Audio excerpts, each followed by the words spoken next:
Hello বন্ধুরা, তো ফিরে আসলাম সজল আর্ট হাউস চ্যানেলে।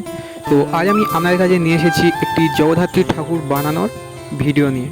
তো আজ আমাদের এখানে একটি জগদ্ধাত্রী ঠাকুর খড় দিয়ে বাঁধা সবে কমপ্লিট হয়েছে।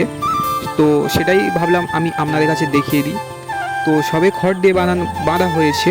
তো আজকে রাতে আমরা মাটির কাজ কমপ্লিট করে দেব। তো এই যে মাটির কাজ প্রায় কমপ্লিট হয়ে গেছে, কিছু কিছু জিনিস এখনও বাকি আছে, যেমন সাপের মাথাটা দেখুন, আমরা নিচে যে সাপের মাথাটা আছে ওখানে আমরা কাগজ বেঁধে রেখেছি।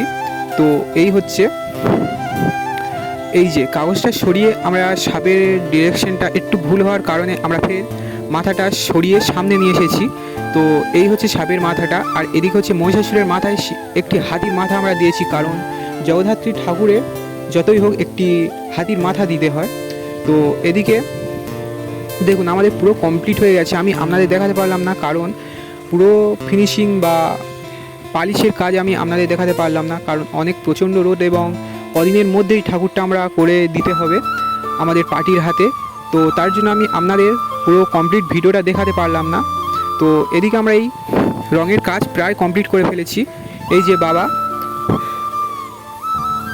বাবা জগদ্ধাত্রী ঠাকুরের শাড়ি পরাচ্ছে এবং ভাই ওপরে ছাতা ধরে দাঁড়িয়ে আছে, কারণ প্রচণ্ড রোদ। এত রোদের মধ্যে কাজ করা প্রায় অসম্ভব বললেই হয়। তো তারই মধ্যে আমি একটু ভিডিও করে নিলাম। এই যে আমি চোখটি আঁকার পরে বাবা শাড়ি পরানো শুরু করে দিয়েছে, এবং তারপরে এবার মায়ের দায়িত্ব সম্পূর্ণ ঠাকুরটিকে সাজানো। তো ধীরে ধীরে সমস্ত আমরা কাজটা কমপ্লিট করব। তো তার জন্য অবশ্যই আমাদের পাশে থাকতে হবে এবং চ্যানেলটিকে অবশ্যই সাবস্ক্রাইব করবেন। তো এই যে সন্ধ্যা হয়ে গেছে, এখন প্রায় বাজে 7 থেকে 8টা বাজে, প্রায় 8টাই বাজে। তো কিছুক্ষণ আগে প্রচণ্ড বৃষ্টি হয়ে গিয়েছিল। তো এইবারে আমরা ঠাকুরটিকে ওরাই সবাই মিলে ধরে ভ্যানে তুলছে, এবং নিচে প্রচণ্ড কাদা হওয়ার কারণে খুবই সমস্যা হচ্ছিল। তো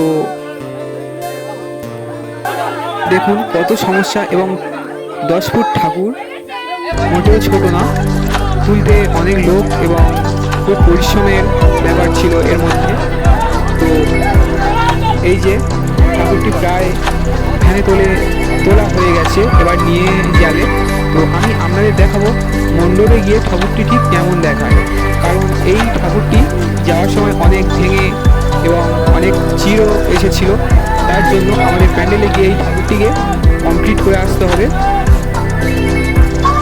তো এই হচ্ছে ফাইনাল লুক। আমরা প্যান্ডেলে এসে সমস্ত যেসব জায়গায় ফেটে গিয়েছিল বা রং চটে গিয়েছিল সেসব জায়গায় আমরা ফিনিশিং করে এবং কমপ্লিট করে দিতে হবে। তো এই হচ্ছে আমাদের ফাইনাল লুক। অবশ্যই চ্যানেলটিকে সাবস্ক্রাইব করবেন এবং আমাদের পাশে থাকবেন, যাতে আমি এরকমই ভিডিও, আরও নতুন নতুন ভিডিও আমি আপনাদের কাছে নিয়ে আসতে পারি।